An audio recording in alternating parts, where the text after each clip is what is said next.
저는 아카데미 기획실장을 맡고 있는 최우준이라고 합니다. 반갑습니다. 오늘은 KMO 설명회, 입문반 설명회고요. 오늘 순서는 저희 김진수 원장님 나오셔가지고 KMO 이제 전체 수화팀에 대해서 한번 안내해 드릴 거고요. 그 다음에 실질적으로 KMO 선생님 가르쳐 주시는 정진우 부원장님 나오셔서 이제 KMO란 어떤 것인지 그리고 어떻게 해야 되는지 그 전에 들어오기 전에 무엇을 준비해야 되는지 말씀드릴 거고, 저희 KMO 선생님들 중에 이제 그 다음으로 하혜연 선생님께서 나오셔가지고 이제 입문반에 대해서 자세히 설명드리도록 하겠습니다. 그럼 저희 김진수 선생님 모시고 이제 설명회 시작하도록 하겠습니다. 네, 감사합니다.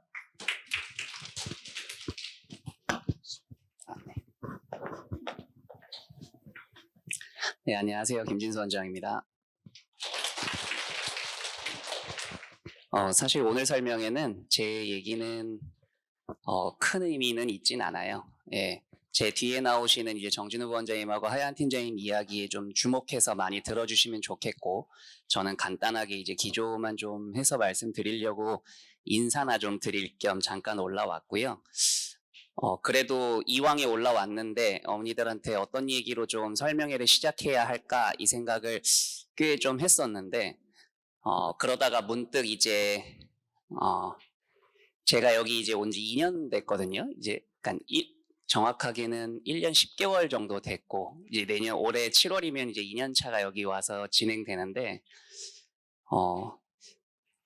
적지 않은 시간이었던 것 같은데 너무 빠르게 진행이 돼서 여기에 와서 수학과 세팅을 하고 경시반 시작을 하고 또 뭐 이것저것 일들을 하면서 어떻게 지금 아카로드 수학과가 좀 진행되고 있는지 저도 개인적으로 제가 좀 살짝 좀 되돌이켜 봐야 할 궁금증도 좀 생기기도 했고, 그러면서 동시에 이제 어머니들 사이 안에서도 이제 좋게 표현하면 이제 굉장히 핫한 지금 포커싱을 받고 있기도 하고, 그렇기 때문에 동시에 이제 온갖 여러 루머들도 난무하고 있는 거 좀 같기도 하고, 네, 여러 가지 좀 생각들이 들어서 한 2, 3분 안에 저희가 지금 언제 어떻게 시작을 해서 어떻게 지금 왔고 지금 뭘 하고 있는지 내부적으로 시스템 강화를 위해 이 얘기를 간단히 기조로 좀 드리는 게 어머니들이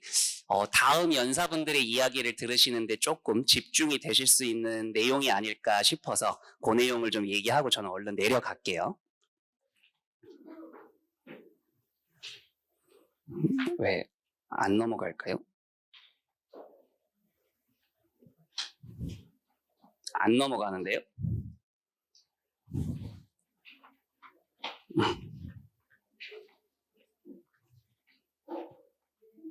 네. 그쪽을 할게요. 뭔가 보네요. 이쪽에서 해야 되겠나 보다. 네. 아카로드의 경시관은 작년도 11월 달에 이제 오픈을 했어요. 오픈을 했는데 정확하게 이제 대개강이 들어갔던 건 이제 1월 달이었고 22년도 11월 달에 이제 가오픈을 시작으로 해서 아카로드의 이제 KMO반 스타트가 됐었는데, 처음에 이제 11월 달에 SE반 개강을 했을 때는, 그러니까 정확하게 표현하면 SE반만 개강됐던 가오픈 시기예요. 그러니까 제가 저희 팀과 함께 여기에 온 게 2022년도 7월 달이었거든요. 7월 달에 와서 이제 2달간 영재고 세팅을 하고 9월 달에 오픈을 했고 또 2달간 KMO 세팅을 좀 하고 11월 달에 가오픈을 했고, 근데 이제 그 당시 때 가장 크게 주력을 잡고 있었던 건 적은 선생님들, 그러니까 저희 팀만 이렇게 한 소수로 한 6명 이렇게 해서 모여서 작게 시작을 했었던 시기였기 때문에 그때는 이제 소위 말하는 대치동에 조금 수업 좀 해봤다 하는 강사들의 어떤 개인 역량과 캐파에 좀 집중해야 되는 시기였어요.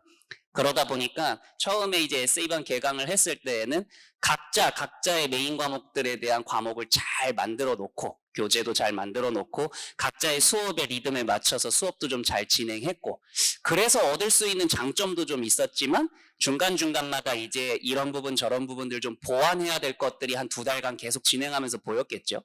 그렇게 해서 이제 운영 도입을 좀 하다가 이제 1월 달이 돼서 이제 개강을 했죠.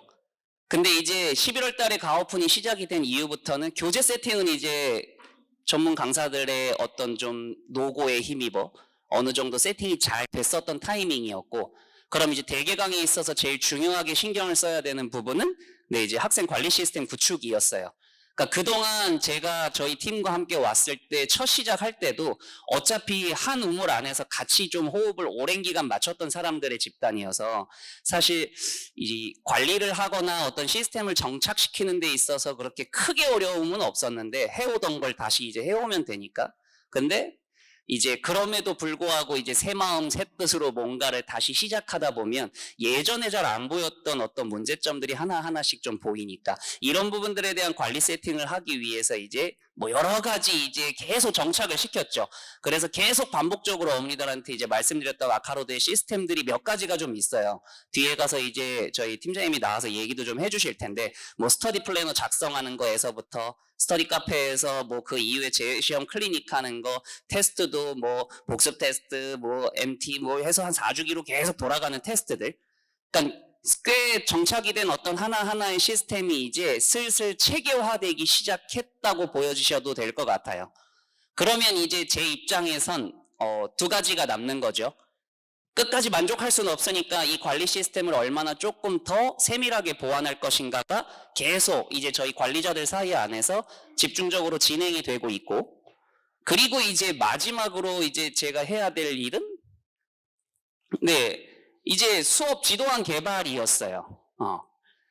처음에 이 리듬을 좀 보면 처음에는 저희 6명이서 각자가 그래도 해온 가닥이 있으니까, 그리고 인원수가 적게 있는 집단이었다 보니까 각 과목에 대한 수업은 자기가 그냥 들어가야 되는 상황이었죠. 예. 그러니 뭐 사실 어려울 건 하나도 없었거든요. 네.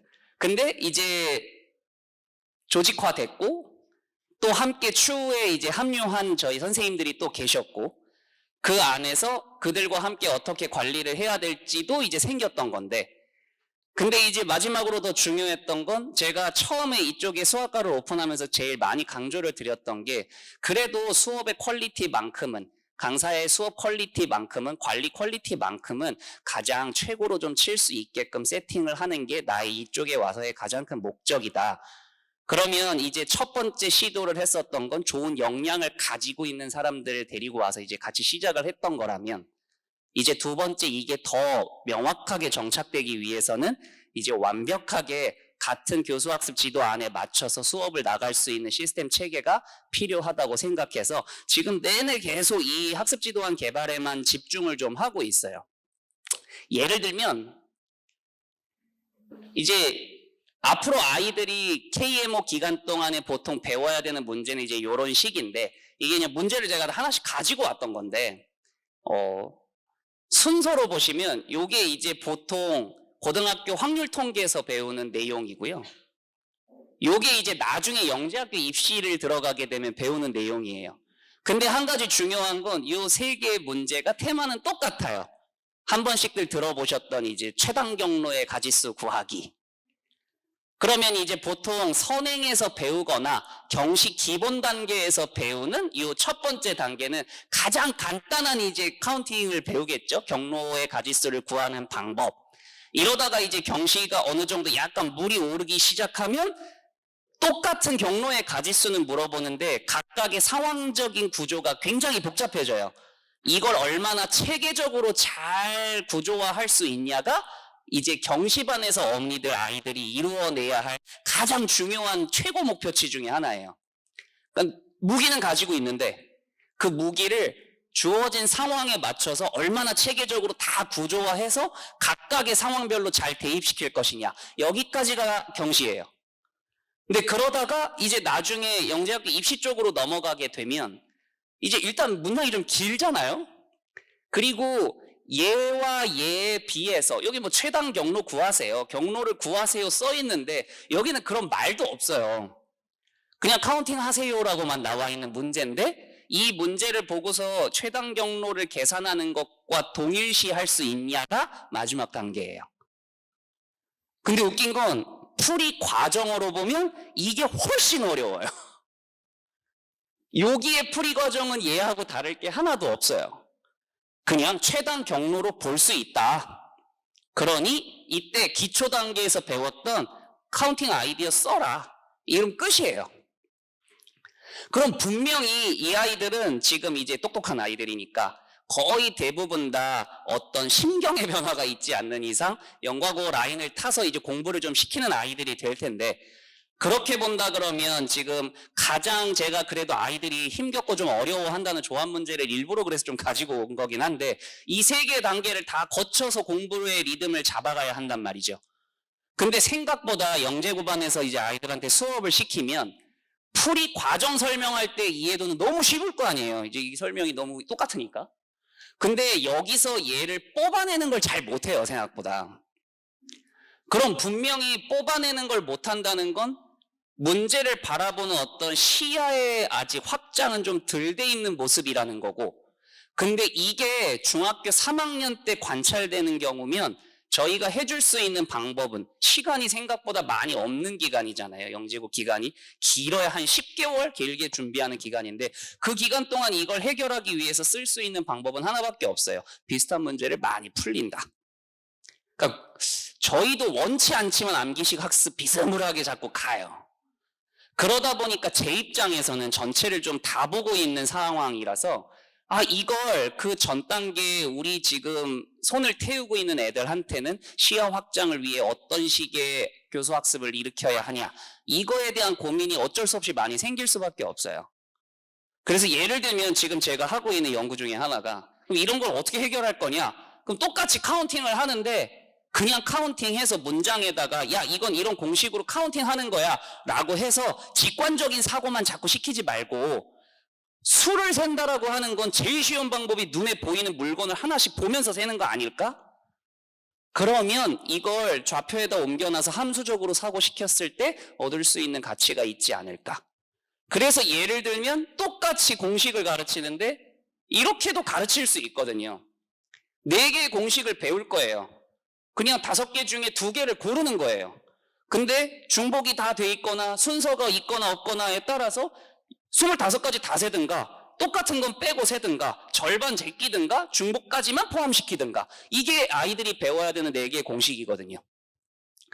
근데 이제 한 가지 중요한 게 있다면 이제 눈에 보인다는 거죠, 이게.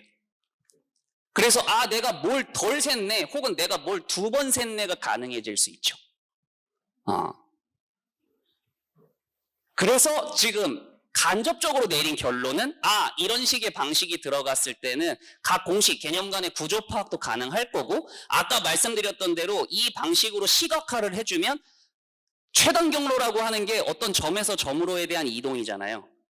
그럼 실질적으로 점을 찍어서 점에 대한 관찰 안에서 이 이동까지에 대한 유추가 가능해질 수 있다라는 게 지금 제가 하고 있는 개발 안에서의 잠정적인 결론이고, 요거에 관련된 지금 교수 실험을 2차시 정도 했었는데, 그리고 이제 마지막 한 차시 남았는데, 생각보다는 발현이 꽤 잘 되더라고요. 그래서 되게 어려운 문제를 처음에 툭 던져주고 풀어줘. 근데 하나도 못 돼. 그래서 아예 그 다음 차시 때 원 세팅으로 돌아와서 다 알고 있는 내용을 처음부터 다시 가르쳐 봤었어요. 이렇게. 그리고서 그 다음 차시 때 이제 아이들한테 좀 이렇게 단계별로 하나씩 올려서 한 2문제 정도를 비슷한 문제로 사고하게끔 풀렸었는데, 생각보다 발현을 좀 하더라고요, 일부 학생들이. 그래서 이게 조금 더 체계화되면 그래도 또 하나의 교수학습적인 방법론이 좀 생기지 않을까. 그러니까 간단한 예시예요. 그러니까 저는 요즘에 이제 어느 정도 아카로드 수학과가 조금 시스템화돼 있기도 하고, 초창기 때랑 다르게 좀 이렇게 강사에 의해서 막 너무 심각하게 휘둘릴 정도의 상태는 아니라서, 그리고 이제 어느 정도 조금 체계화되어 있는 부분들이 이제 나타나고, 저희 이제 핵심 관리자 분들이 아이들 어떤 수업 관리나 학습 후차 관리에 대한 부분들은 너무 체계화를 잘 해주고 계시기 때문에 요즘 제 머릿속에는 이런 거밖에 없어요, 지금. 그럼 내가 이제 마지막 가서 해드려야 될 건 이런 부분들을 어떻게든 조금 더 업그레이드하고 보완해서 총괄자들하고 같이 수업에 녹여내겠다. 그래서 조만간 아마 이런 수업의 내용들도 조합론에서도 들어갈 거고, 이런 내용들이 이제 정수론에서도 기하에서도 대수 안에서도 충분히 존재를 하겠죠. 그래서 저는 그냥 지금 제일 강조하는 건 이거예요. 아카로드 수업은 수업의 질은 좀 다를 거예요. 그리고 한 가지 혹시나 오해가 있으실까봐 하는 얘기지만, 제가 지금 앞서서 말씀드렸던 이런 교수 실험에 관련된 연구들은 그냥 경험적 근거에 의해서만 만들어지는 연구는 아니에요. 그래서 좀 오래 걸려요. 선행 연구도 다 살펴서 실질적으로 논문화까지 다 가능할 수 있는 연구의 내용으로 지금 실험을 하고 있기 때문에, 그래서 충분한 사례도 좀 있었어야 했고, 그래서 지금 뭐 거의 1년 넘게 이런 거 하나하나를 막 지금 어디 한쪽에 짱 박혀가지고 이것저것 하다 보니까 꽤 좀 정신없이 하루하루를 보내고 있는데, 어찌되었건 저희 팀은 뭐 다른 것보다도 관리도 열심히 하고 다 할 거고, 뒤에 가서 이제 저희 관리자분들께서 강조도 많이 하시겠지만, 총괄자인 제 입장에서는 수업의 질을 훨씬 더 좀 많이 강조하고 싶어서 그래서 이 이야기를 조금 드려봤어요. 이 이야기들을 이 사람들이 다 같이 모여서 같이 진행을 하게 될 거예요. 이 말씀을 먼저 드리고 설명회를 시작한 가장 큰 이유는, 지금 여기 앉아 계신 분들은 어쨌든 KMO를 스타트하려고 준비하시는 분들이잖아요.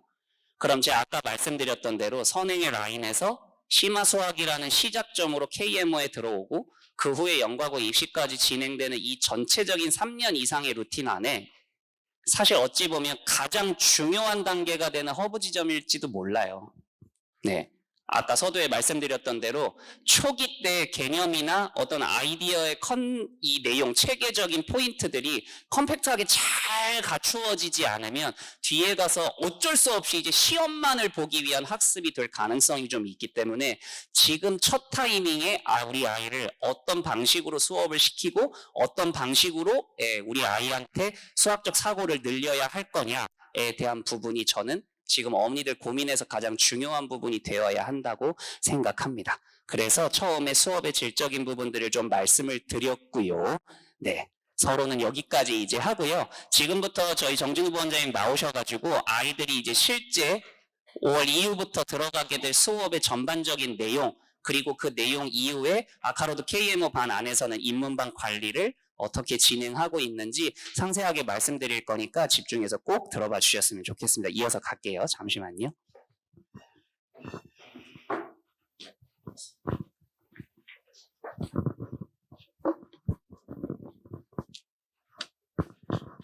안녕하십니까. 경심한 부원장 정진우고요. 지금부터 저는 아카로드에 들어와가지고 처음에 들어와서 입문반부터 실전반 거쳐가지고 2차반 진행해서 다음 단계로 빠지는 데까지 설명을 간단하게 드리도록 하겠습니다.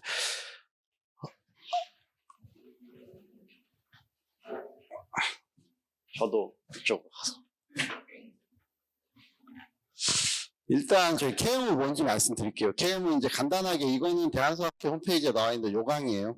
여기 이제 조금 두껍게 적어놓은 거를 그냥 이제 좀 보시면 될 것 같아요. 여기 이제 어차피 저희 중등부 시험을 보니까 중학생들 당연히 보는 거고, 여기서 오늘 이제 입문하는 학생들 중에서 초등학생들 상당수니까 일단 저기에 지금 관심이 있을 거예요. 탁월한 수학적 재능이 있는 초등학생, 탁월한, 탁월해야 본다.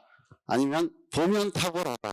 뭐 이렇게 이제 명제들이 왔다 갔다 해요. 그리고 그걸 보면 입문하는 과정에서, 그리고 나가는 과정에서도 학부모님들도 많이 헷갈려 하시고, 그래서 그 부분들 좀 설명드릴 거고, 여기 이제 뭐 다 아시겠지만 정수, 대수, 조합, 기하 이렇게 해서 대한수학회에서 어떻게 적혀 있냐면 기하, 정수, 함수, 부등식, 경우의 수 등 이렇게 나와 있어요. 여기서 이제 다른 거는 뭐 어차피 저기 기하, 정수는 그대로 나와 있는 거고요. 그리고 교과 과정에서도 그대로 하는 거예요. 근데 이제 함수, 부등식 같은 경우는 대수를 저렇게 제한을 했어요. 이것도 이제 좀 볼 거지만 그 다음 거는 저기 2학년 2학기, 중학교 2학년 2학기 때 확률 있죠. 그 확률을 저희 그냥 경우의 수라고 적어놨어요. 저긴 분명히 고등부하고 중등부하고 다르게 적어놨어요. 분명히 제한을 한다는 얘기. 중등 KMO에서 나오는 조합 KMO 1차는 명확하게 경우의 수에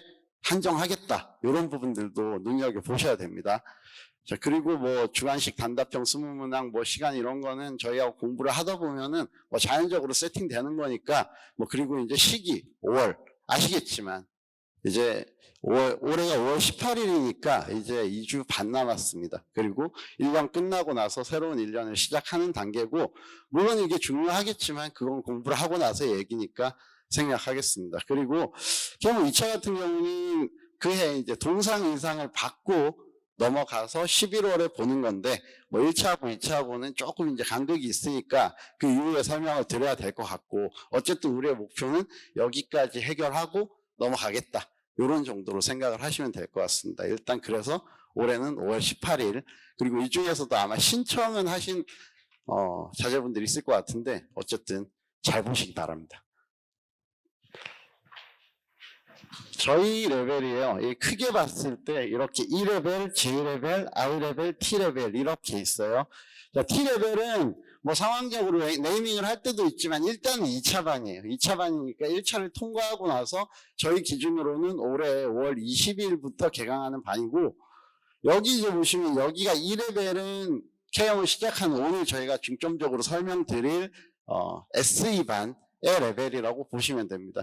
자, 그리고 KMO 기본이론 하는 반이고 KMO 기본이론을 하기 위해서 이전 단계가 어떻게 되어 있는가를 테스트를 보는 반이에요. 2달 걸리는 반이고 여기 그 다음에 J레벨이 있는데 J레벨은 뭐냐면 1레벨에서 배웠던 이론들을 가지고 연습하는 반이에요. 그래서 이거하고 합쳐가지고 E하고 J하고 합쳐가지고 기본반이다 이렇게 보시면 되고 그냥 4개월 잡아서 기본 이론 탄탄하게 한다라고 보시는 게 맞습니다.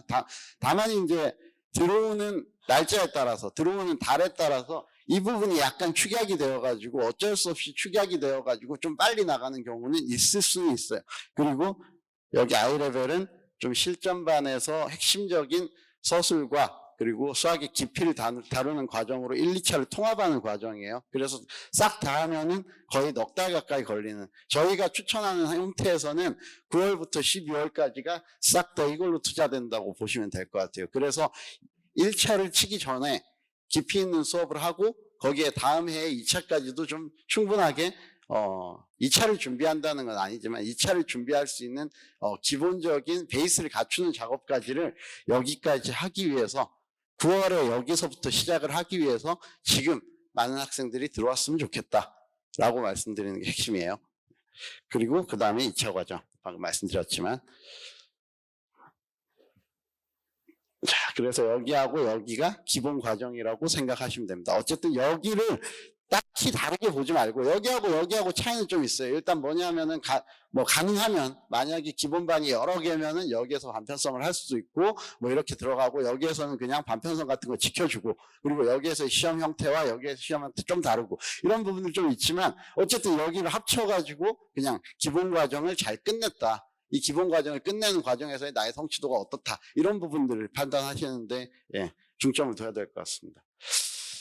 자, 저기 보시면은 지금 두껍게 적어놓은 거 그냥 똑같이 적어놓은 거 그냥 음력만 처리를 했는데 이게 굉장히 KMO 기본 이론 수업을 진행하기 위한 이전 단계의 내용을 이수한 학생 중 입학 테스트를 통과한 학생이잖아요.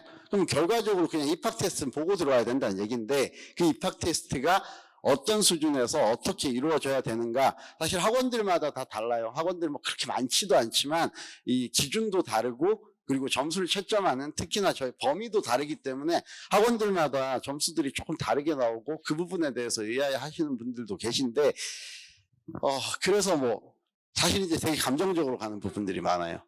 저도 이제 입학 테스트 상담을 하다 보면은 점수들이 조금 안 나왔다. 이 부분이 좀 부족한 것 같다. 점수가 좀 넘어갔지만 조금 더 하고 왔으면 좋겠다. 이런 상담들을 되게 진심으로 많이 드리는데 그때 딱 공격적으로 딱 나서가지고 받아오는 게 뭐냐면 이 학원 수업 시험 다 쳤는데 이 학원에서는 굉장히 좋게 평가를 하던데 유독 너만 왜 그러냐. 왜 여기 학원에서만 우리 애를 평가절하하냐. 제가 본 적도 없는 학생이 뭐 평가 절하까지 그게 아니고 좀 약간 이제 저희가 다른 학원들은 사실 선행 쪽에 포커스를 두고 입학 테스트를 하는 경우가 많은데 저희는 선행하고 중등심화를 같이 보기 때문에 그런 부분도 있고 약간 이제 들어오는 과정에서는 확실하게 좀 잘하고 들어와야 실패하지 않을 가능성이 크기 때문에 그렇게 이제 상담을 드리는 건데 조금 더 자세하게 가겠습니다. 이게 안 넘어가요.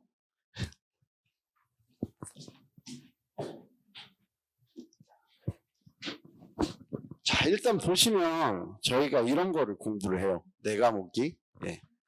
보시면은 단원 자체는 정수를 제외하고는 익숙하실 거예요. 일단 특히나 대수 같은 경우 당식, 수열, 점화식, 뭐 함수 방정식은 뭐 사실 경시에서 시작하는 거라고 보시면 되겠지만 방정식, 부등식, 뭐 사실 뭐 다 말해서 방정식, 부등식이죠. 여기 뭐 작도, 오심, 구점원도 뭐 경시에서 처음 하는 거겠지만 원과 삼각형, 다각형 뭐 이런 거 하게 되잖아요. 그죠? 뭐 사실 이제 대수하고 기하하고는 그냥 중등에서부터 해결하고 끝나는 거. 그래서 이제 기본적인 부분, 사실 지금 2-2, 3-2, 그리고 3-1, 그리고 수상화, 이게 바로 경시 시작을 하는 거거든요. 사실 스타트는 이미 한 거거든요.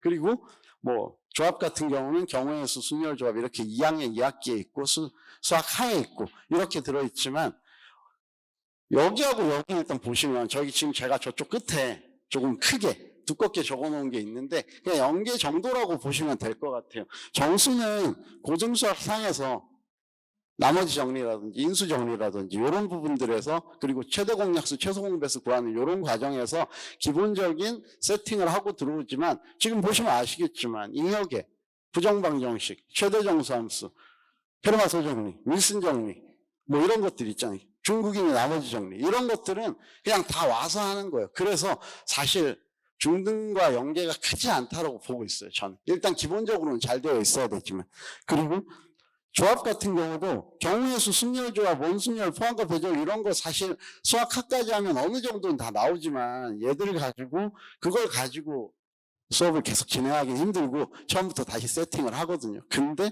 여기서 대수하고 기하 같은 경우는 저기서 그냥 상당수를 기본적인 부분을 다 갖추고 오는 거예요. 특히나 기하 같은 경우는 뭐랄까 A급으로 상징되는 우리 2학년 2학기, 3학년 2학기에서 사실 저는 한 30% 이상은 결정이 되어서 온다고 생각을 해요. 그래서 거기를 잘해야 된다는 얘기예요.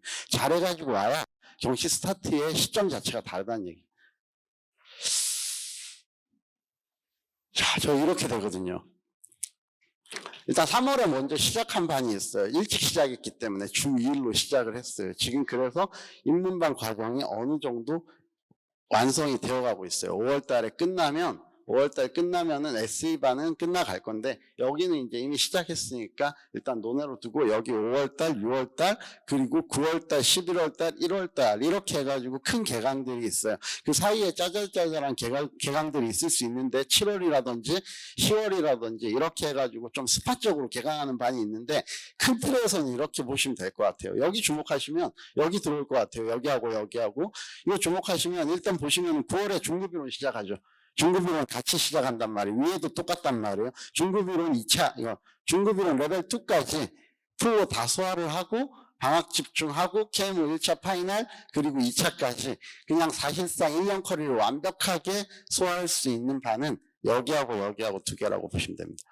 자, 그래서 6월달에 많이 들어오셨으면 좋겠다. 최대한 내년에 1차를 깔끔하게 그리고 완벽하게 정리하기 위해서 올 상반기에 들어오셨으면 좋겠다라고 추천드리는 게 이번 설명의 큰 목적이고 일단 저는 그리고 9월달에 실제로 많이 들어오세요. 그리고 9월달도 지금 보시면은 겨울방학이 있기 때문에 그리고 겨울방학에 특강이 있기 때문에 중급이론은 숙성 과정으로 진행을 할 수 있기 때문에 그 다음 해에 1차도 탄탄해지는 데다가 2차 들어갈 때도 처음 듣는 얘기인데 완전히 처음 듣는 얘기인데 도저히 모르겠는데 이런 느낌은 아니라고 보시면 돼요.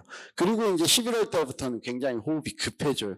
그리고 1월 달에 시작할 때는 그때는 이제 그냥 그 해 1차에 완벽하게 집중해가지고 그리고 이제 학생들의 개인기에도 꽤 많이 의존을 하게 되고 뭐 여기에서 지금 작년 그러니까 올 3월에 시험 친 애들도 지금 5월 18일에 시험을 일부 보겠지만 사실상 여기에서 시작을 하는 학생들은 그 다음 해를 보는 거니까 그 해의 KMO는 그냥 그 학생들이 원래부터 가지고 있는 역량이 얼마나 큰가 이 부분에 대해서 지금 결과가 결정된다. 요즘 뭐 시험들이 옛날에 비해서 막 어렵지가 않고 그렇기 때문에 뭐 이렇게 시작을 해도 가끔 예외적으로 저는 사실 2010한 4년 정도까지는 여기에서 입문 시작해가지고 여기에 통과한 학생들 제가 한 10년 가르치면서 한 명 딱 봤거든요. 한 명. 2014년도에.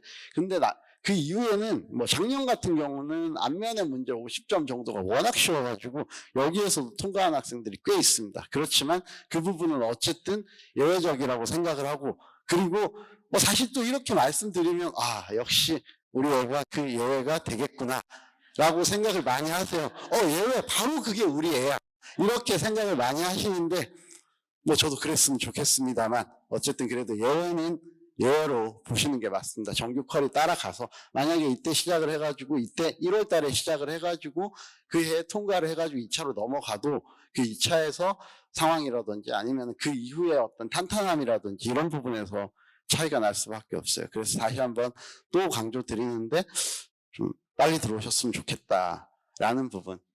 네, 그런데 저렇게 이제 지금 여기 표시해 놓은 거는 저희의 어떤 커리큘럼 과정에서 이제 합산되는 부분들이에요. 그러니까 계속 빨리 시작한다고 계속 빨리 가는 게 아니고요. 중간 과정에서 적당하게 모으고 진행하는 과정이에요.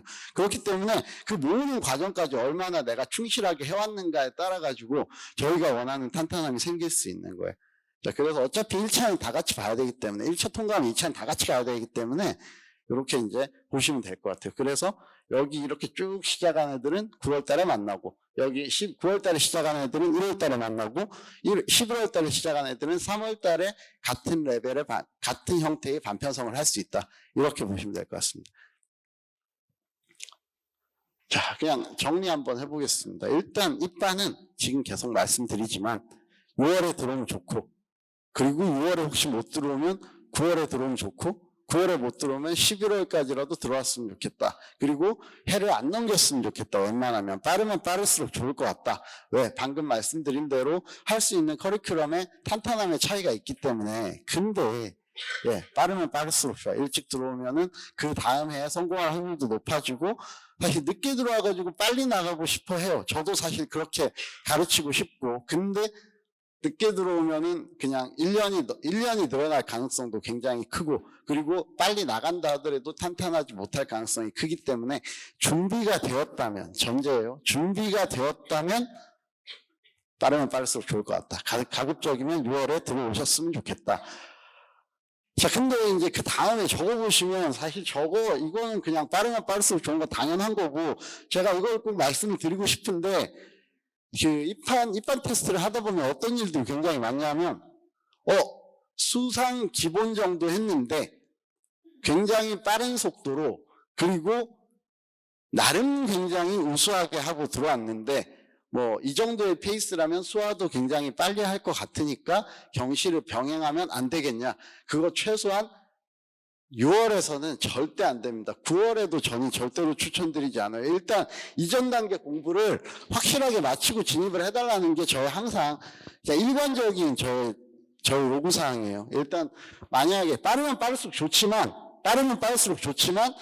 그보다 더 중요한 건 뭐냐면 확실하게 마치고 들어와라. 특히나 중등 심화에서의 기하대수 그리고 수상하는 마치고 들어와라. 그게 경시 공부라고 말씀을 드렸잖아요. 그래서 확실하게 맞추고 들어와야 된다. 그러기 위해서는 뭐냐면은 원래부터의 계획을 잘 세우셔야 돼요. 너무 빨리 갑자기 1년 안에 중학교 1, 2, 3학년을 그리고 수상까지 마치고 한 3개월 정도 쓱 더 해가지고 수화를 마치면 1년 3개월 만에 우리의 지금 3학년인데 4학년 초반에 끝내고 4학년 6월 달에 KMO 진입할 수 있겠다라는 계획을 생각보다 많이 세우세요. 초등학교 3학년짜리 애 가지고 1년 정도의 시간 동안에 모든 선행을 다 끝내고 그리고 나서 KMO 진입하면 그 다음에 5학년 때 KMO 상 받고 물론 1, 2차 포함으로 그 다음에 6학년 때부터는 이제부터는 전무후무한 수학의 천재로 키우겠지만 대학은 의대를 가겠다. 뭐 이런 이제 되게 좀 뭔가 알 수 없는 이제 일단은 그런 어떤 목적성이 결여된 속도 경쟁이라고 봐요. 그건 절대 안 된다. 그러면 기본적으로 길게 목표를 잡으셔야 돼요. 길게 잡아서 얘를 탄탄하게 하고 들어야 돼요. 저희 이제 제일 난감한 게 뭐냐면 시험을 봤어요. 시험을 잘 못 봤는데 그래서 좀 더 하고 들어오세요라고 말씀드렸는데 이미 너무 빨리 끝내고 학원을 끊어버렸어요.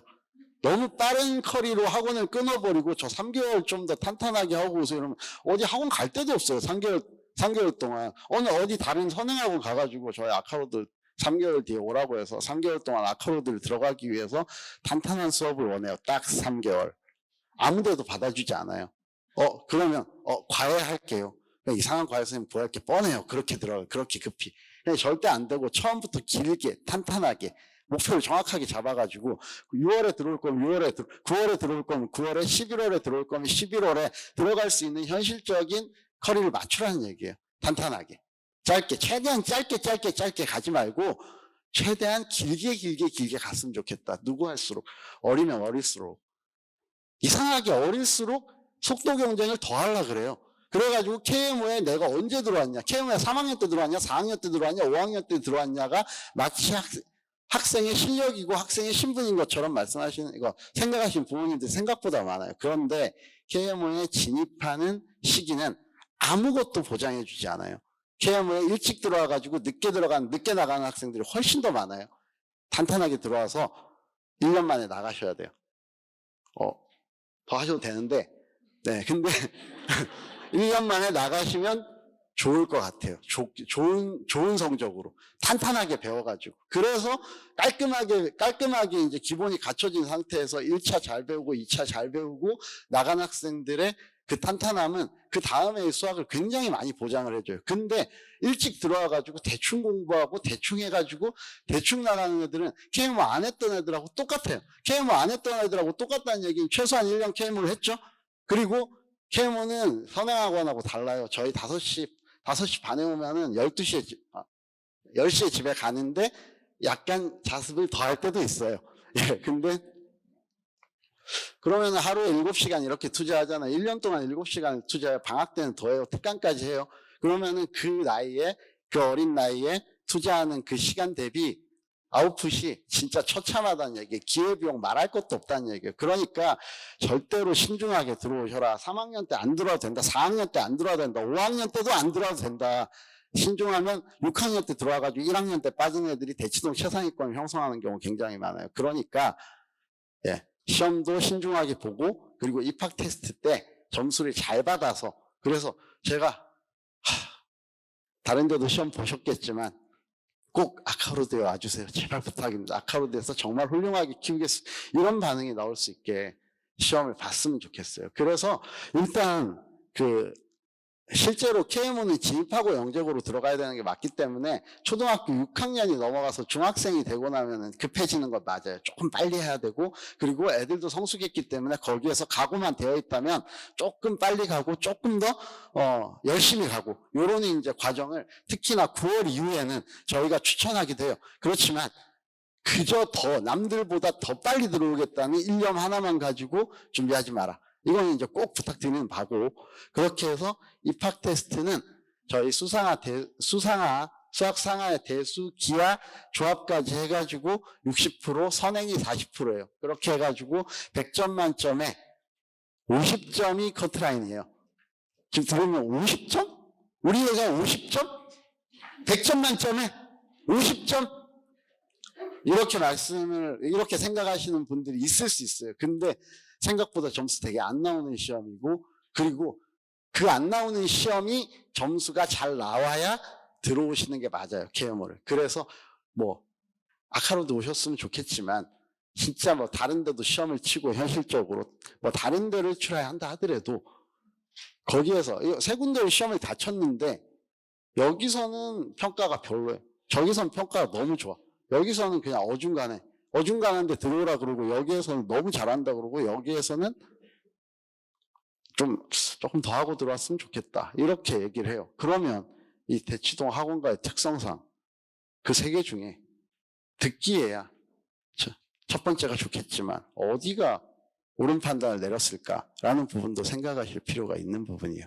그래서 똑같은 얘기 계속 하는데 그래도 계속해서 안 들으시니까 예, 야, 수상화 깔끔하게 하고자, 그리고 2학년 2학기 3학년 2학기 기한은 탄탄하게 하고 오자. 최소한 A급 A스텝 정도는 뭐 갖고 노는 정도는 아니라도 다 갖고 논다고 생각하시죠. 지금 그 정도는 그렇지 않아요. 거의 대부분의 학생들이 A급 A스텝 정도는 하고 들어오는 내가 정확하게 풀 수 있는 학생이 되어서 경시를 녹화하자. 그게 빨리 나가는 길이다. 경시의 기간을 줄이는 길이다. 이렇게 생각을 하셔가지고 지금 준비가 됐으면 6월 달에 꼭 시험 봐주시고, 그렇지 않으면 9월 달에, 그래도 늦으면 11월 달까지는 괜찮아요. 이렇게 해가지고 꼭 아카로드에서 만나봤으면 좋겠습니다. 자, 그리고 그 다음부터 지금 저희가 SE반 개강하고 나면 이제 관리를 어떤 프로그램을 가지고 어떻게 관리를 탄탄하게 해가는가는 저희 하얀 팀장님이 소개해 주시겠습니다. 감사합니다.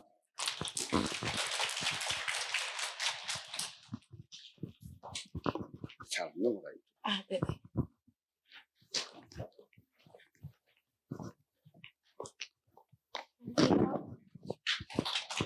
안녕하세요. 하얀입니다. 일단은 오늘 이렇게 뵙게 돼서 반갑고요. 저는 아이들이 입학하고 나서 실질적으로 학원 생활을 어떻게 하게 될지, 아카로드 시스템 속에서 어떻게 관리받으면서 공부해 나갈지를 설명하도록 하겠습니다.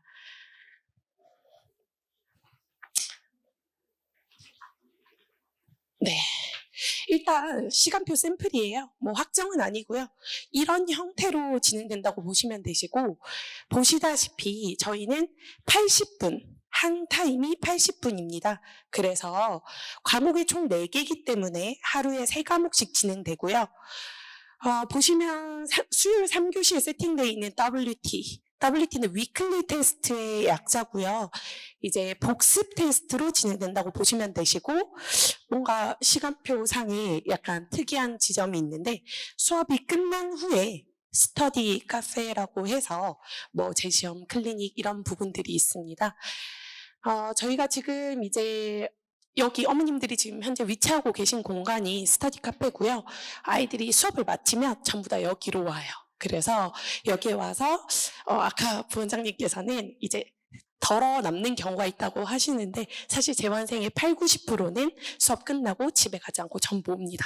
그래서 지금 조명이 꺼져 있는 저쪽 섹션, 그리고 어머님들 앉아 계신 섹션에 아이들이 가득 차요. 그래서 지금 같은 경우는 거의 빈자석 없이 파이널 기간이기 때문에 가득 차고요.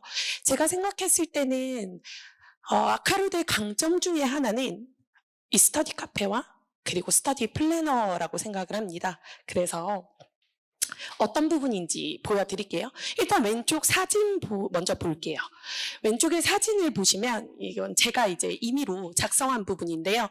일종의 알림장이라고 생각하시면 됩니다. 그러니까 저희가 막 아이들 어릴 때 학교에 준비물, 얘가 뭐 해가야 되지? 왜냐면 이제 어머님들과 저희가 함께 수업하는 게 아니고 아이만 보내시는 거다 보니까 수업이 어떻게 진행되지? 과제는 어떻게 진행되지? 많이 궁금하실 것 같아요. 그래서 아이들에게 알림장처럼 이 플래너를 쓰라고 얘기합니다. 그래서 처음에 사실 아이들이 입학하자마자 제가 오리엔테이션을 진행해요. 작성법을 알려줘요. 프린트로도 샘플을 보여줍니다. 그래서 예를 들면 그날의 날짜를 쓰고요. 보통은 수업이 하루에 특강이 없다면 3교시 체제이기 때문에 1교시, 2교시, 3교시, 4교시 이제 진도를 쓰죠. 근데 보시면 진도 쓰는 칸이 위에도 있고 밑에도 있는 것 같아요. 어떤 차이가 있냐면요. 예를 들면 지금 정수, 오늘 진도 나간 부분이 1에서 5번이라고 되어 있습니다. 그리고 과제는 6에서 10번이라고 되어 있는데요. 그걸 굳이 밑에 다시 한번 쓰고 있어요. 어떻게? 1, 2, 3, 4, 5, 6 이렇게요. 사실 위에는 정말로 과제를 숙지하는 용도로 사용된다고 보시면 되고요. 아래 부분은 이 스터디 카페에서 활용하기 위해서 다시 한번 작성하는 거예요. 보통 진도 나갈 때랑 여기 경시간에 와서 수업할 때 어머님들이 대체 수업이 어떻게 진행되는 거지? 왜 우리 아이는 자꾸 숙제가 없다고 하지? 이런 말씀을 많이 하세요. 분명히 진도 나갈 때는 30개씩 풀었던 것 같은데 20개씩 30개씩 풀었던 것 같은데 경시간에 오면 아이가 이제 집 와서 나 다 했어. 5개밖에 안 돼. 이런 얘기를 해요. 그래서 사실은 아이들이 본인의 숙제량이 얼마인지 잘 가늠하지 못한다고 생각할 때가 많습니다. 왜냐하면 가시적으로 보이기에 5문항, 10문항밖에 안 되니까 금방 하겠는데? 그런데 이 플래너를 작성하고요. 실제로 내가 이 플래너를 작성하면서 어느 정도 소요되는지를 보면 내가 생각했던 거랑은 꽤 많이 다르구나를 느낄 수 있어요. 그래서 사실은 처음에 SE반 들어왔을 때 제가 정말 많이 강조하고 수업 시간마다 연습시키는 것 중에 하나는 뭐냐면 플래너 작성하는 부분입니다. 그래서 지금 보시면 분홍색 펜으로 뭔가 문항에 동그라미 쳐져 있는 부분들이 있죠. 이거는 뭐냐면 그 숙제를 하면 그 문항에 동그라미를 치라고 해요. 그래서 아이가 이제 보통 수업이 끝나고 여기에 걸어오면 한 5분도 안 걸리니까 와서 이걸 작성해요. 그러면 왼쪽에 담당 선생님 서명을 받죠. 홍길동 선생님 이렇게 서명을 받은 후에요. 아이가 숙제를 진행합니다. 그럼 진행할 때마다 나 1번 했어 하면 동그라미, 2번 했으면 동그라미, 3번 모르겠네 스킵 이런 식으로 동그라미를 하라고 해요. 그러면 집에 가기 전에 보통 12시까지 진행을 하고요. 11시 55분쯤에는 다시 플래너를 펴라고 합니다. 그래서 너가 2시간을 얼마나 효율적으로 썼는지 실제로 아이들이 상상하는 숙제 시간이랑 시행했을 때 시간이 많이 다른 경우가 많거든요. 특히 이제 좀 아이들은 일단은 이제 조금 모르고 싶어 하는 것 같아요. 얼마나 걸리는지. 그리고 뭐 이렇게 외면하고 싶고 그런 심리가 있기 때문에 근데 요거를 작성하라고 하면 아무리 어린 친구더라도 뭐 4학년 이런 친구들이라고 하더라도 스스로 알아요. 내가 생각보다 속도가 덜 나네, 효율이 덜 나네. 그러면 이제 워낙 똑똑한 친구들이기 때문에 머릿속으로 어느 정도 계산을 하거든요. 이거 아무래도 내일 1시간은 더 해야겠는걸? 그런 것들을 좀 가늠하게 하는 게 저희 플래너고요. 사실은 이게 아이한테 뭐 인지적으로 작용하기도 하지만 어머님들께 굉장히 유용한 도구가 돼요. 왜냐하면 얼마나 했는지 궁금하잖아요. 다 했어 이렇게 얘기하는데 살짝 열어보시면 이만큼이구나. 근데 사실 저 동그라미가 이제 집에 갈 쯤 되면 약간 아이들이 안 했지만 동그라미 많이 치는 경우도 있거든요. 그래서 집에서 어머님이 교재 한번 보시고 한번 확인하시면 좋을 것 같아요. 그래서 사실은 오늘 아이가 어떤 것들을 배우고 어떤 것들이 과제로 나왔고 어떤 것들을 수행해야 되는지가 드러나고 시간을 자기 주도적으로 얼마나 잘 쓸 수 있는지를 볼 수 있는 게 플래너라고 보시면 되고요. 스터디 카페 활용 꿀팁을 제가 가지고 왔어요. 이제 보통은 아이들이 잘 활용을 못하는 경우가 많습니다. 뭐 예를 들면 100명 앉아 있으면 한 20명은 굉장히 자기주도적으로 잘 활용하고요.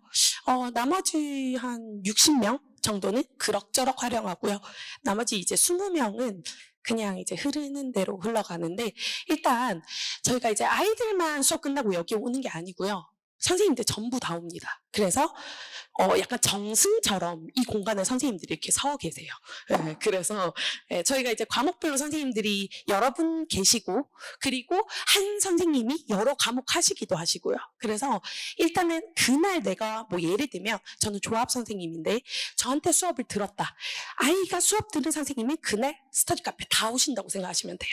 그리고 수업 안 듣는 선생님도 만나 뵐 수도 있죠. 질문도 좀 해볼 수도 있고 다른 풀이를 구경할 수도 있어요. 그래서 저희는 사실 10시 10분 되면 저희도 수업 종료를 다 끝내고 뭐 다른 행정 업무를 하지 않고 바로 여기 와서 질문을 받습니다. 그러면 아이가 이제 수업을 들었어요. 그런데 이 80분이라는 게 굉장히 길거든요. 집중하기에. 근데 무려 3타임이나 듣고 오잖아요. 그러면 들었다고 생각하고 필기는 잘 되어 있더라도 사실은 기억이 잘 안 나요.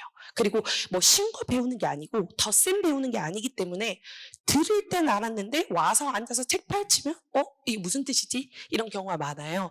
그래서 제가 사실은 그런 친구들에게 질문을 많이 하라고 합니다.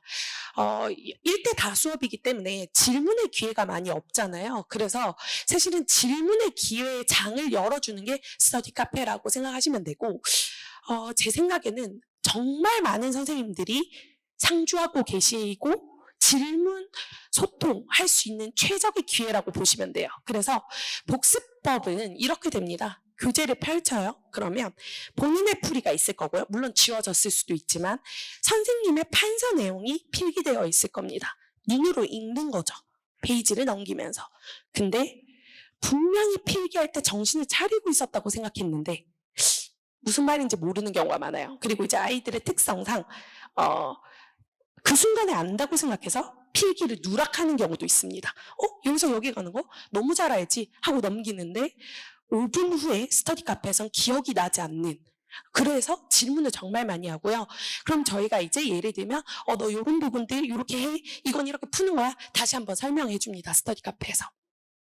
그날 배운 내용들이 3과목이고 제가 이런 질문을 정말 많이 받았어요. SE 때. 언제 많이 받냐? 인문반에서 항상 나오는 질문인데요.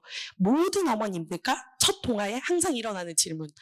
숙제는 대체 얼마나 걸리는 건가요, 선생님? 가늠이 안 됩니다. 얼마나 걸리냐면요. 하루에 아이가 와서 수업 듣는 게 80분짜리 세타임 4시간이거든요. 그러면 예습하는데 2시간, 복습하는데 2시간. 평균적으로 4시간 걸리면 정상이에요. 근데 아이마다 속도가 다르죠. 편차가 있기 때문에 조금 많이 걸리는 아이들은 6시간 정도 걸리고요. 조금 적게 걸리는 아이들은 2시간 정도 걸리는데 굉장히 빠르게 쓰는 아이가 아니라면 사실 2시간으로는 조금 부족하다고 보셔야 돼요. 그래서 스터디 카페에서 2시간 하고 집에 가더라도 월요일에 수업 듣고 스터디 카페에서 복습하고 가는 거죠. 그럼 화요일에는 예습할 시간이 1-2시간 정도 마련되어야 합니다. 그래서 스터디 카페에 와서 눈으로 한번 읽은 후에요. 내가 어떤 걸 배웠지? 모르는 거 질문합니다. 그리고 알 것 같으면 책을 덮어요. 그리고 보통은 이제 복습은 2가지 방식으로 진행하는데요. 첫 번째는 교재를 한 권 더 사요. 그래서 교재 한 권을 더 사서 하나는 예습용으로, 그 예습용에는 내 풀이, 선생님 풀이 다 쓰여져 있겠죠. 일종의 답지 역할을 하게 되는 거고요. 하나는 복습을 위한 용으로 구매하기도 합니다. 그러면 이제 새 책이니까 거기에 다시 한번 풀어봐요. 그러면 정말로 아는 문제는요, 어머니, 서술할 수 있습니다. 그런데 아이들이 안다고 생각하는 문제들이 정말 많아요. 그런 문제들은 복습을 딱 하려고 보면 쓰여지지가 않죠. 그래서 복습을 하면서 한 차례 내가 정말 아는 것과 알지 못하는 것을 구분한다고 보시면 되고요. 그럼 이제 집에 가야 되잖아요. 12시면. 선생님이 이제 집에는 없잖아요. 그래서 저희 학원은 지금 밴드로 영상이 다 올라가요. 업로드 돼요, 언니. 그래서 한 달 동안 시청하실 수 있습니다. 그래서 이 개념은 잘 모르는 것 같은데 하면 집에서 보셔도 되고요. 사실 제가 봤을 때는 어떤 친구들은 집에서 집 거실에서 이걸 틀어놓는다고 하시더라고요. 그냥 틀어놓고 그냥 귀로 듣는 거죠. 뭐 공부는 안 하지만. 그래서 어머님들 집 85인치 TV에 제가 나오고 이런 경우가 있다고 하는데 저희가 이제 수업 시간 온 녹화하거든요. 그래서 가감 없이 잡담도 하고 혼도 내고 뭐 이런 것들이 다 들어가요. 그래서 그거를 이제 영어 듣듯이 이렇게 좀 듣는다고 하시는데 그런 식으로 활용하셔도 좋을 것 같고요.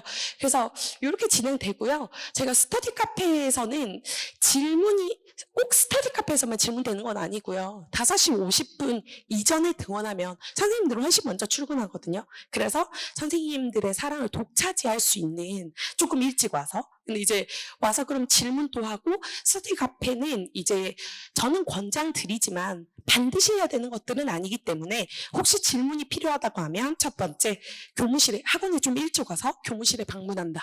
두 번째, 집에서 공부하다가 모르면요, 밴드에 다이렉트 메시지가 있습니다. 그래서 거기로 아이들이 직접 질문을 해요. 물론 답장은 이제 근무 시간에는 거의 바로바로 이루어지는데 뭐 새벽 2시 이쯤에는 이제 잘 답장이 되지는 않지만, 그래서 그렇게 진행된다고 보시면 되고요. 아카로드에 이제 제가 봤을 때는 관리적 측면에서 이제 제일 잘 되고 조금 좋다고 생각하는 부분이 WT 재시험 제도입니다. 위클리 테스트는요, 일주일 배운 범위에 대해서 시험을 진행해요. 보시면 이게 이제 제가 시험 첫 페이지인데요. 1번부터 12번이 있고요. 1번부터 3번은 대수, 4번부터 6번은 뭐 기하. 정수, 조합 이런 식으로 진행되고요. 한 문제당 10점입니다. 1점이 아니고 10점인 이유는 서술형 평가예요. 그래서 부분 점수를 줘야 되기 때문에 부분 점수의 다양성의 확보를 위해서 이제 10점까지 이렇게 나눠서 주고요. 보통 이제 SE 때는 꿈과 희망을 가지라고 부분 점수를 넉넉하게 줍니다. 그래서 정말로 부분 주고 있다고 보시면 되시고, 아이가 이 80분 동안 요 4과목을 한 번에 봅니다. 그래서 시간 안배도 본인이 해야 되고요. 아이마다 전략은 다른 것 같아요. 뭐 예를 들면 순서대로 푸는 아이가 있고, 아니면 지금 방금 전에 외운 그 과목을 잊지 않기 위해서 그 과목 먼저 풀고 뭐 넘어오고 이런 식으로 하기도 하는데, 이렇게 저희가 이제 매주 수요일, 목요일마다 테스트를 보고요. 금요일, 그러니까 다음 등원일에 이 결과를 받아보게 됩니다. 네, 이렇게요. 이거는 제가 담임 맡았던 최근에 어떤 한 학생의 성적표인데요. 조금 잔인한 부분이 좀 있는데, 가장 잔인한 게 뭐냐면 가운데 부분 보시면 아시겠지만 저기 컬러풀한 부분 보이시나요, 언니? 성취도에 따라서 색깔로 조금 지금 가시적으로 보여주는 것 같아요. 그래서 아주 잘했으면 파란색 색깔이 뜨고요. 조금 잘했어, 이 정도면 잘했어 하면 양호와 함께 초록색이 뜨고요. 이거는 좀 노력해야겠는데 하면 노란색이 뜨고요. 빨간색이 뜨기도 합니다. 위험. 그래서 아이들이 이거 성적표를 받을 때 나 이번에 진짜 푸르른 성적표야, 잘했다는 거죠. 근데 선생님, 전 가을인가 봐요. 노란색, 빨간색으로만 가득 차 있어요. 뭐 이런 얘기도 하기도 하고, 이런 식으로 성적을 받아드는데, 제가 첫 번째 복습 테스트 성적표를 발송하고 나면 사실 난리가 나요. 왜 난리가 나냐면, 그간 선행 진행할 때는 선행 우수하게 진행한 아이들이 당연히 여기 오는 거잖아요. 그러면 뭐 예를 들면 탑반에 소속해 있다거나 어느 각종 선행학원에서 탑반 친구들만 오거든요. 근데 이제 여기 왔는데 우리 아이는 5등 밖을 벗어나 본 적이 없어요 했는데, 와서 받아보는 성적표는 19등 이런 걸 받아보세요. 그리고 120점 만점이라고 했으면 어머님들이 허용하는 성적의 범위라는 것은 100점 이상은 되어야 되지 않을까? 이렇게 하는데 실제로 평균은 80점, 70점 이렇게 나옵니다. 그래서 사실 되게 놀라세요. 큰일 난 거 아니냐고 많이 물어보시고요. 그래서 제가 이제 보통은 첫 성적표 나가면 요 정보를 같이 전달을 합니다. 어떤 정보냐면, 네, 점수에 따른 성취도 파악이요. 저는 이제 예를 들면 내신에서는요, 어머니, 반드시 100점을 맞는 것을 목표로 해야 되기는 해요. 왜냐하면 실수도 실력이기 때문에. 그런데 이 매주 보는 위클리 테스트 같은 경우는 120점을 받는 아이가 정말로 아주 똑똑한가? 그렇다고 보진 않습니다. 정말 노력한 거죠. 복습 테스트는 말 그대로 복습 테스트예요. 그래서 12문제가 출제되는데 대략 6문제는요, 교재랑 토시 하나 안 틀리고 똑같아요. 그러면 열심히만 복습해와도 다 맞을 수 있죠. 근데 나머지 6문제는 응용되거나 변형돼요. 그러다 보니까 아이들이 생각보다 고득점을 하지 못하고요. 실수는 또 아이들이 데리고 가는 이제 고질병 같은 거니까 그런 부분에서 미스되고 나면 결국은 대략 90점 이상 정도 받았을 때 이 아이는 굉장히 성취도가 좋다라고 판단합니다. 아무래도 석차를 많이 생각하시는 것 같아요. 저기 보시면 응시총원이 있고 몇 등인지 떠요. 그래서 석차를 정말 많이 보시고 정말 많이 속상해하시고 걱정하시는데, 아마 이 회차가 WT 회차가 진행될수록 생각보다 석차는 무의미하구나 이렇게 생각하실 수 있어요. 왜냐하면 한 번 1등이 쭉 1등하지 않거든요. 그래, 아이들의 성적도 보통 저희가 생각하는 거랑 좀 추이가 달라요. 복습 테스트 같은 경우는 지난주에는 저희 아이가 꼴등을 했는데요, 이번 주엔 저희 아이가 1등을 했습니다. 가능해요. 왜냐하면 복습 테스트는 성실함의 척도라고 말씀드렸던 것처럼 성실하기만 하다면, 즉 벼락치기가 가능해요. 그러니까 만약에 제가 아이 데리고 오늘 4시간 정도 저랑 아이랑 1대1 과외해요. 4시간 동안 야 빨리 다시 확인, 너 제대로 했는지 확인해보자, 너 한번 써봐, 이런 식으로 옆에서 코칭을 하면요 100점 이상 무조건 나옵니다. 그래서 사실 얘는 석차보다는 계속 90점 이상을 유지하는 게 관건이라고 보시면 되고 60점에서 90점 사이에 있는 아이들 같은 경우는 어떤 특징이 있냐면 교재에 있는 건 그대로 잘 썼어요. 그런데 조금 변형되는 부분에 다소 조금 취약할 수 있다라고 보시면 되고 이제 60점 이하는 이제 꽤 걱정이 되는 부분이죠. 보통은 이제 제가 첫 WT 지나면 1대1 개인 상담 진행합니다. 어머님들이랑 또 하고 아이랑 또 해요. 아이랑 이제 어머님들 엄청 걱정하시고요. 아이랑 제가 진행을 하면 결과는 10명이 물어봐요. 너 성적이 이게 어떤 상황이야? 너가 지금 4과목 중에 어떤 과목이 제일 힘들어? 이런 얘기를 나눠보면 원인은 거의 95% 이상은 공부를 안 했다라고 얘기해요. 왜 공부를 안 했다는 게 어떤 느낌이냐면요. 워낙 머리가 빠른 친구들이잖아요. 그래서 눈으로만 공부해요. 앞으로 어머님들이 경시를 시키시게 되면 아이가 자꾸 손을 쓰지 않고 눈으로만 본다고 해요. 왜냐하면 눈으로 보면 이해가 되거든요. 너무 똑똑한 아이니까 그래 선생님이 이렇게 수업했어 다 기억나요. 그런데 테스트는 눈으로 읽고 이해하는 게 아니고요. 직접 내 손으로 쓰는 거예요. 그러다 보니까 예를 들면 복습 테스트 120점 만점에 120점 맞는 아이들 다 얘기해보면요. 선생님 저 솔직히 말하면 교재에 있는 거 3번씩 썼어요. 이렇게 얘기하는 경우도 많습니다. 즉 손을 움직여야 되는 부분이고요. 저희가 이제 성취도가 조금 낮은 친구 여기 보면 성적표 맨 위쪽에 보면 통과 여부라고 되어 있는 부분이 있습니다. 이 학생은 패스라는 단어가 떴는데요. 저희는 이제 패스, 페일로 성취도를 나누어서 관리 진행합니다. 일단은 120점 만점에 80점 이상이 되는 아이를 패스라고 저희가 판단하고요. 80점 미만인 아이는 페일이라고 합니다. 그래서 80점 이상인 아이들 같은 경우는 사실은 실수로 많이 구성돼요. 틀린 문제들이. 그러면 이 아이 같은 경우는 사실 성취도를 그렇게 걱정하지는 않지만 그래도 아이가 어떤 부분이 틀렸는지 확인해야 되잖아요. 저희가 이제 수요일에 시험을 보고 나면 금요일에 아이가 성적표를 받거든요. 시험지랑 성적표 같이 받아요. 그러면 그날 스터디 카페에 가서 오답부터 먼저 하라고 합니다. 얘들아 틀린 문제 고쳐라고 해요. 틀린 문제라는 것은 어떤 걸 얘기하냐면 제가 부분 점수 주어진다고 했잖아요. 10점 만점에 10점이 아니면 무조건 다 틀린 문제로 간주합니다. 그래서 직접 다시 풀어봐요. 풀다가 모르면 질문하기도 하고요. 그래서 저희가 이제 담당 선생님들이 계실 거니까 각 과목 담당 선생님에게 사인을 받으라고 한 후에 최종적으로 담임 선생님인 제가 검사하는 거죠. 그래서 과목 선생님의 승인을 받고 제 승인을 받으면 이 숙제가 완료된다고 보시면 됩니다. 보통 금요일에 이 숙제를 마무리하고 가요. 그래서 패스 받은 친구들의 입장은 가뿐한데 페일 받은 친구들은 사실은 그 주의 성취도가 걱정되고 SE는 이론 과정이기 때문에 한 주를 누락하고 갈 수가 없어요. 예를 들면 문제풀이는요. 일주일 누락해도 크게 영향을 미치지 않지만 SE는 단계적 학습이기 때문에 누수가 생기면 나중에 어려워져요. 그래서 그걸 관리하는 재시험 제도입니다. 금요일에 하는 일은 동일해요. 금요일에 와서 패스 받은 친구들이랑 똑같은 행동을 하는 겁니다. 와서 고치고 사인 받고 확인 받아요. 그런데 이 친구들은 월요일에 다시 한번 시험을 봐야 합니다. 어떤 문제를 보냐면요.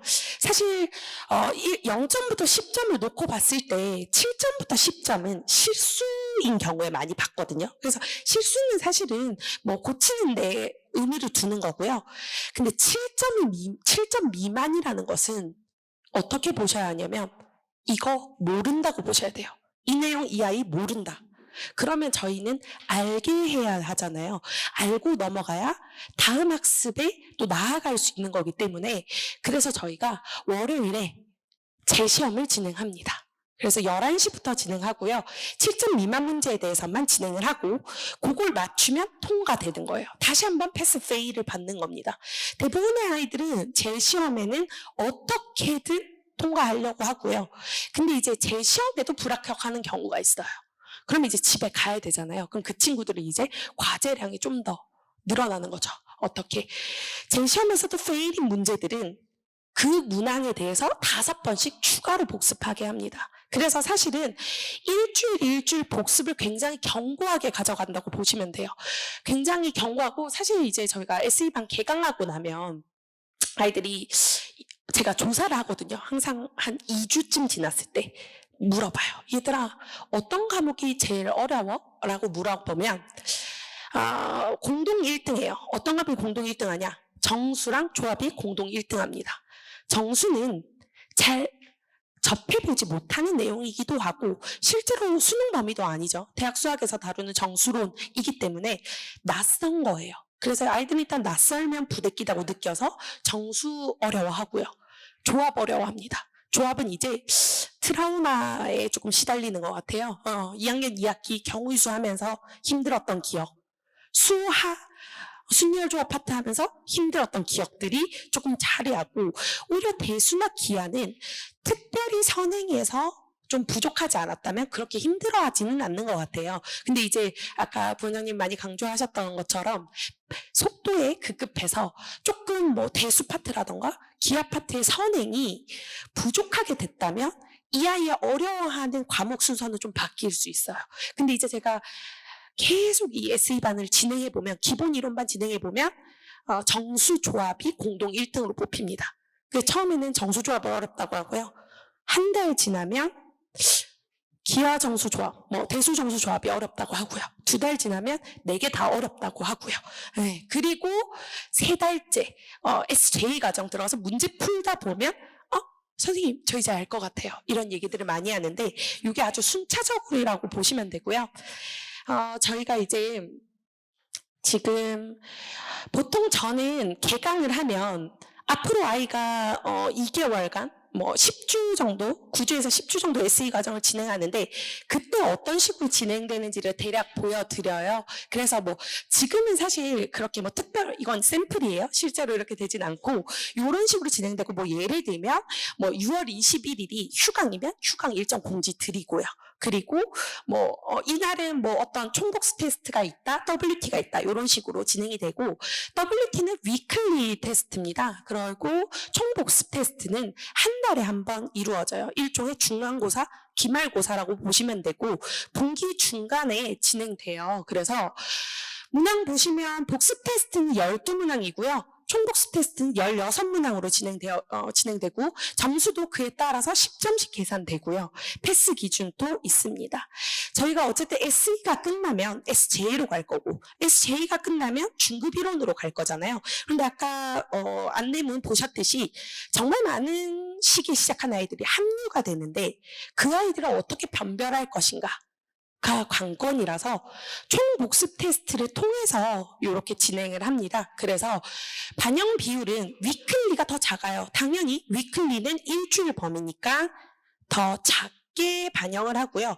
중간 총복습 테스트, 기말 총복습 테스트는 한 달 분량이기 때문에 더 많이, 요거는 다 예시라서 조금 변동될 수 있고요. 이렇게 진행된다고 보시면 되시고, 제가 이제 담임을 진행하면, SE 과정을 진행하면 어머님들이 이런 얘기를 많이 하세요. 선생님 제가 이과를 안 나와서, 선생님 제가 문과도 안 나와서, 선생님 제가 예전에 수학을 안 했어서 아이 공부를 이제는 어떻게 봐야 될지 모르겠다라는 말씀 많이 하시거든요. 근데 저는 조합 담당인데 저도 사실 기하나 대수 보면 전 수학 전공자인데도 불구하고 저도 잘 모를 때도 많아요. 그러니까 그럼에도 불구하고 관리할 수 있는 방법이 있습니다. 어떻게 관리하시면 되냐면, 아이가 수업을 듣고 가면 그 교재가 제가 답안지가 된다고 말씀드렸잖아요. 그러면 어머님이 그 교재를 답안지처럼 생각하시면 돼요. SE 과정에서는 다양한 풀이보다는 조금 더 정형화된 풀이, 배워야 하는 풀이 위주의 복습을 많이 시키거든요. 그 이후 과정에서는 다양하게 풀고 창의적인 사고도 많이 하고 하는데 SE는 기본 자원이고 토대고 양분이에요. 그래서 선생님들이 추천하는 풀이로 학습하라고 많이 얘기합니다. 즉 아이가 공부해야 되는 건 선생님 풀이 그 자체라는 거죠. 그래서 어머님이 얘가 복습했나 안 했나 어떻게 확인하시면 되냐면요. 저희 판서 필기된 그걸 보시고 비교하시면 돼요. 그래서 그걸 그대로 썼으면 얘는 이걸 안다고 보시면 됩니다. 그래서 약간 그림 틀린 그림 찾기라고 생각하시고 과제를 봐주시면 되고, 자기주도적인 아이가 아주 좋은 롤 모델이고 그런 아이가 됐으면 좋겠지만, 제가 봤을 때 경시관에 소속된 아이들, 특히 인문반 아이들은 주도성이 그렇게 있는 아이 퍼센테이지가 높지는 않아요. 그래서 사실은 아이가 의지를 가지고 하는 거, 의지는 어떤 거냐면 나 수학 좋아, 나 이거 재밌어, 혹은 나 그래도 이거 하고 싶어, 요 의지 필요하고요. 어머님께서도 집에서 최소한의 과제 정도는 어느 정도 진행되는지를 확인해 주셔야 되고, 저도 사실은 담임이면 정말 더 많이 신경 쓰고요. 담임이 아니어도 신경 쓰고, 아이 데리고 얘기하고 성취도 떨어지면 뭐 같이 의논하고 고민하고 이렇게 진행하거든요. 그래서 SE 과정에서는 어머님과 저, 아이 이렇게 세 명이 잘 소통해야 그 순간을 잘 견디는 것 같아요. 기본 이론이라는 것 자체가 조금 지루해요, 아이들이 느낄 때. 그래서 아주 수학에 뭐 흥미가 있는 친구는 선생님 이 공식 너무 신기해요, 선생님 너무 재밌어요, 이런 얘기를 많이 하는데, 대부분의 아이들은 이런 얘기를 해요. 선생님 저희 언제 문제 풀어요? 저 문제 풀고 싶어요. 이런 얘기를 많이 하는데, 2달간 이론을 탄탄히 쌓으면요, 어머니, 제2부터 문제 푸는 건 수월합니다. 그런데 이론이 제대로 이루어지지 않으면 아이가 쉬운 문제 풀다가도 이론집 펼쳐봐야 되고요. 도무지 나아가는데 속도가 나지가 않아요. 그래서 SE 과정을 탄탄하게 할 수 있도록 하는 게 저희의 앞으로의 2달의 목표라고 보시면 되고, 보내주시면 제가 책임지고 이 과정 철저하게 가르치겠습니다. 잘 부탁드립니다.